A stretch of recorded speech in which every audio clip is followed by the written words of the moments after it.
Bonjour, Richard-André Lapierre pour ma Web TV. Eh bien, le commentaire de Daniel Poulain du Journal Émergent aujourd'hui. On fait ça au restaurant Poulet Frit des Halles. Daniel Poulain, bonjour. Bonjour. Daniel Poulain, écoute, la semaine prochaine, il y a une rencontre, la grosse visite avec Mégantic. C'est les gens du CIP, Transport Canada et de tout autre organisme qui suivent, qui viennent rencontrer la population. Tu penses quoi de ça? Ah, ben, c'est une chose qui est sûre et certaine. Je vais aller voir de quoi ça a l'air. Je vais aller voir ce qu'ils vont nous dire. Je vais aller voir, peut-être poser des questions pour voir les réponses que j'aurai. Ou si je vais faire répondre, bien écoutez, on ne peut pas tout de suite, laissez-nous votre courriel, on va vous envoyer la réponse, peut-être la semaine des 4 jeudis. Mais par curiosité, allez voir. Très important, allez voir. Ça va vous donner probablement une bonne idée de ce qu'on est en train de faire et de ce qu'on veut faire. Puis là, bien, comme on dit, là, quand tu veux chialer, arrange-le donc pour savoir de quoi tu parles. C'est ça. Bon, alors là, c'est une belle occasion d'aller voir, puis de chialer en sachant de quoi qu'on parle. Maintenant, on rappelle, c'est le 14 juin, c'est à 19h et c'est à l'OTJ. Ça commence à 2h de l'après-midi. À 2h dans l'après-midi? Oui, c'est à l'OTJ. C'est à l'OTJ.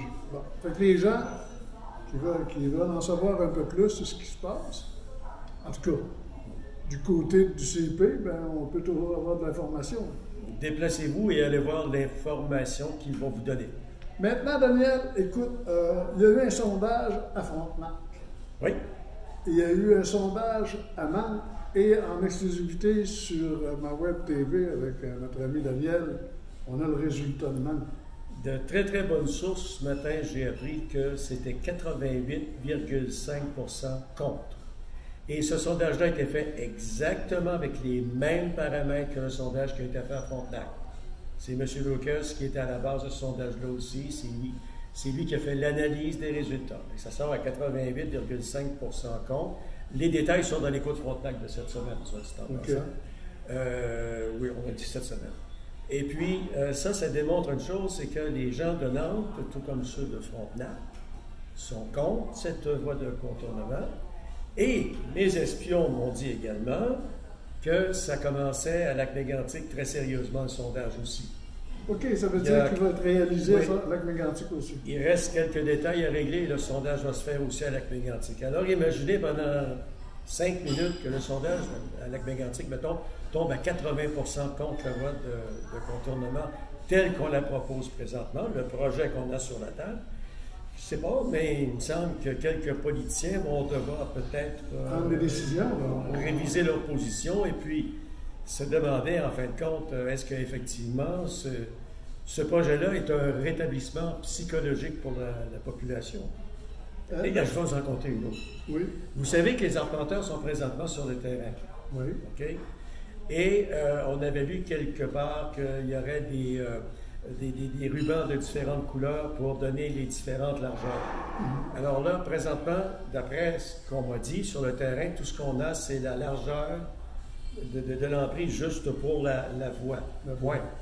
Et il y a des gens qui ont regardé les emprises, la largeur des emprises, ils ont dit juste pour un train.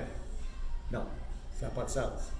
Et regardez sur la rue Cartier, l'emprise pour une voie, quelle largeur ça a et quelle largeur on va aller prendre pour le projet futur. Alors peut-être que les craintes du maire de Frontenac, M. Gaby Gendron, sont fondées, qu'éventuellement on va avoir une deuxième voie. Parce que là, le train pourra passer à 40 000 à l'heure en descendant, 40 000 à l'heure en montant. D'ailleurs, le 40 000 à l'heure a fait l'objet d'une lettre de la Coalition pour la sécurité ferroviaire. Et si vous avez lu le texte au complet, c'est très intéressant. Quand on lit le texte au complet, on se rend compte que suite à 2 accidents, que le BST a dit que c'était à cause d'une vitesse de 40 000 à l'heure, c'était en Saskatchewan, 2 accidents quand même relativement rapprochés. Le ministre Garneau, à l'époque, avait posé un décret qui était relativement sévère concernant les trains, quel type de train pouvait rouler à cette vitesse-là, etc., etc. Et bizarrement, le CNLCP n'était pas d'accord. Alors, bizarrement, 2 semaines plus tard, ce même décret était adouci par un autre décret. Et dans un de ces déraillements-là, c'était les wagons qui devaient remplacer les Dodge 111, et ils n'ont pas été plus performants que les vieux Dodge 111.